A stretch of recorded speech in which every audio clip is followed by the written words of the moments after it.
নিরামিষ এই রেসিপিটা খেতে কিন্তু অপূর্ব লাগে। যারা খেয়েছে তারা তো জানে, আর যারা খায়নি তারা একবার হলেও নিরামিষ এই রেসিপিটা তৈরি করে খেয়ে দেখতে পারে। এটা হচ্ছে কাশ্মীরি ধোকা বা কাশ্মীরি পনির। এটা কোনো দুধের তৈরি নয়, এটা সম্পূর্ণ ময়দা দিয়ে তৈরি। নমস্কার বন্ধুরা, সবাই কেমন আছো? আশা করি সবাই ভালো আছো। আজকে রান্না করব কাশ্মীরি ধোকা বা কাশ্মীরি পনির। এই পনির রান্না করতে কোনো দুধ লাগবে না, লাগবে ময়দা। তো এই যে দেখো, পুষ্টি ময়দা নিয়েছি। তো এই ময়দা দিয়েই কিন্তু রেসিপিটা হবে। তো পুরো ভিডিওটা দেখতে থাকো, কেউ স্কিপ করো না, প্রথম থেকে শেষ পর্যন্ত দেখো, আশা করি ভালো লাগবে। তো আমি দেখো এখানে প্যাকেট ময়দা তো নিয়ে নিলাম। এই প্যাকেট ময়দা তো ফ্রেশ ময়দা, এখানে চেলে নেওয়া লাগবে না।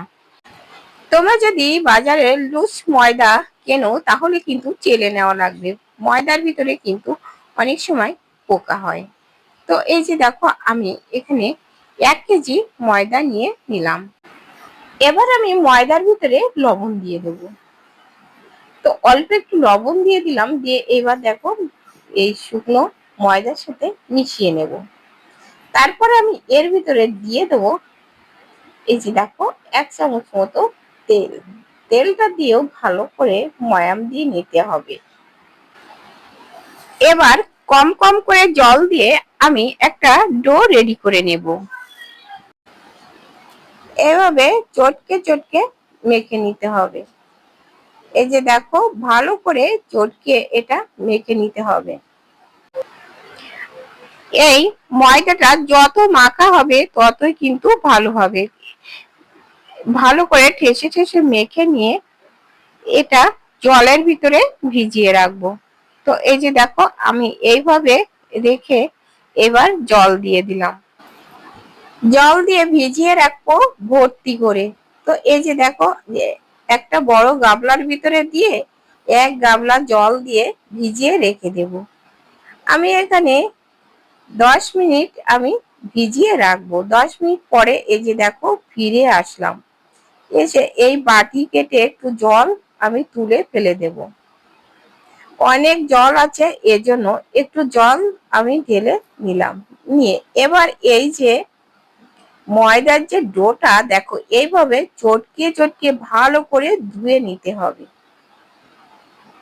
যত চটকানো হবে তত কিন্তু এই যে সাদা দুধের মতো হয়ে যাবে, মানে যে ময়দার গোলা বের হবে। তবে তোমরা চাইলে কিন্তু এই ময়দার যে গোলাটা বের হবে এটা দিয়েও কিন্তু তোমরা কাজে লাগাতে পারবে, চাইলে কাজে লাগাতে পারবে। আমিও কিন্তু এই গোলাটা ফেলবো না। তো দেখো কত ঘন গোলা বের হচ্ছে। তো আমি প্রথম চান্সে দেখো একটু কম জল নিয়ে একটু ভালো করে চটকিয়ে আমি এই যে ময়দার গোলাটা কিন্তু অন্য কাজে লাগাবো। তো কি কাজে লাগাই সে ভিডিওটা তোমাদের সাথে শেয়ার করব, নষ্ট করব না যেহেতু ময়দা। তো এই জন্য, আর এটা চটকাতে চটকাতে দেখো কতটুকু হয়ে যায়। 1 কেজি ময়দা দেখো কতটুকু হয়ে যাচ্ছে, আর গোলাটা দেখো কত ঘন হয়েছে। তো আর এরকম ভাবে চটকাতে চটকাতে দেখো মনে হচ্ছে একেবারে ছানার মতো হয়ে গেছে। তো এবার দেখো একেবারে ঘন। তবে আমি এটা কাজে লাগাবো, ফেলে দেব না, এজন্য এই যে রেখে দিচ্ছি আলাদা হাঁড়িতে করে। তো বন্ধুরা, তোমরাও কিন্তু কাজে লাগাতে পারবা যদি আমার এই ভিডিওটা ফলো করো। আর কি কাজে লাগাই আমি ওই গোলা দিয়ে, তো সে ভিডিওটাও তোমাদের সাথে শেয়ার করো। তোমরা সবাই দেখতে থাকো, আমি কিন্তু পরবর্তী দিন আমি ওই ভিডিওটাই আমি তোমাদের সাথে শেয়ার করব। প্রথমে অনেকক্ষণ ধরে চটকিয়ে ধুয়ে সেই জলটা আমি আলাদা করে রেখেছি, আর তারপরে এরকম ভাবে অন্তত 6-7 বার করে ভালো করে ধুয়ে ধুয়ে জল কিন্তু ফেলে দিয়েছি। দেওয়ার পরে যখন সাদা জল বের হয়েছে তখনই একটা কাপড়ের ভিতরে তুলে এইভাবে আমি একটু চেপে নিয়ে নেব। তো এই যে দেখো একেবারে ছানার মতো হয়েছে কিন্তু। এবার এটা নিয়ে কি করতে হবে দেখো, এরকম ভাবে টেনে টেনে নিয়ে এরকম ছোট ছোট করে গুটি কেটে নিতে হবে। তো এই যে দেখো এইভাবে। তো বন্ধুরা, তোমরা যদি এই ধোকা তৈরি করে না খেয়ে থাকো, একদিন হলেও তৈরি করে খেয়ে দেখো, খেতে কিন্তু দারুণ লাগে, একেবারে পনিরের মতোই খেতে লাগে। তো এই যে দেখো এরকম করে ছোট করে করে নিতে হবে। এই যে দেখো এখানে বেশগুলো গুটি কিন্তু রেডি হয়ে গেছে। তো এগুলো আমি এদিকে ভেজে নিই, আর ওদিকে আমার ছেলে মেয়েরা গুটি তৈরি করে দিচ্ছে। তো এই যে দেখো ভাজার জন্য কড়াইতে দিয়ে দিলাম তেল। তেলটা কিন্তু একটু হালকা গরম করে নিতে হবে। তেল কিন্তু গরম হয়ে গেছে। তো দেখো আমি এর ভিতরে একে একে গুটিগুলো সব ছেড়ে দেব, দিয়ে একটু সময় অপেক্ষা করব, করে তারপরে কিন্তু ফিরাতে হবে। তো যতগুলো দেওয়া যায় ততগুলো দিয়ে দেব। দিয়ে এই যে দেখো এক পিঠ শক্ত হয়ে গেলে তবে কিন্তু ফিরাতে হবে। তো এভাবে ফিরিয়ে কিন্তু একটু ব্রাউন কালার যখন আসবে তখনই কিন্তু আমি নামিয়ে নেব। তো বন্ধুরা, তোমরা কি এর আগে কখনো এই ধোকা রান্না করে খেয়েছো? না খেলে একটু কমেন্ট করে জানিও। আর তোমরা এই রেসিপিটা একবার হলো তৈরি করে খেয়ে দেখো, খেতে কিন্তু দারুণ লাগে। আমি কিন্তু এই ফার্স্ট টাইম তৈরি করছিলাম, কিন্তু খেতে কিন্তু অপূর্ব হয়েছিল।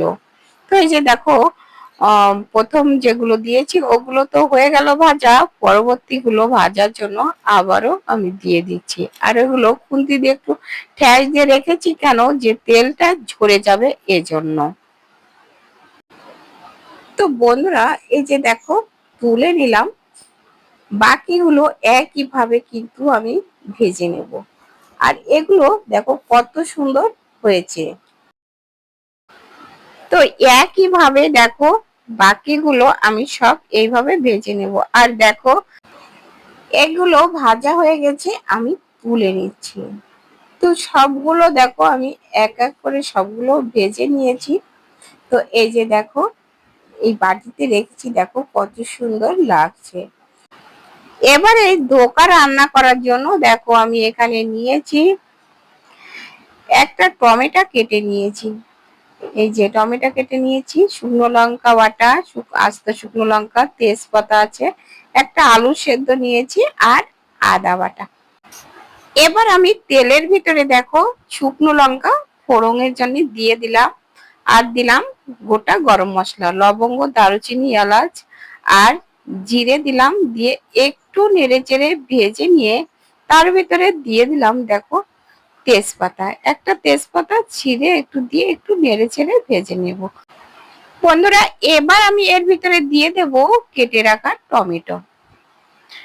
তো আর দিয়ে দেব আদা বাটা, দিয়ে একটু নেড়ে চেড়ে ভেজে নেব।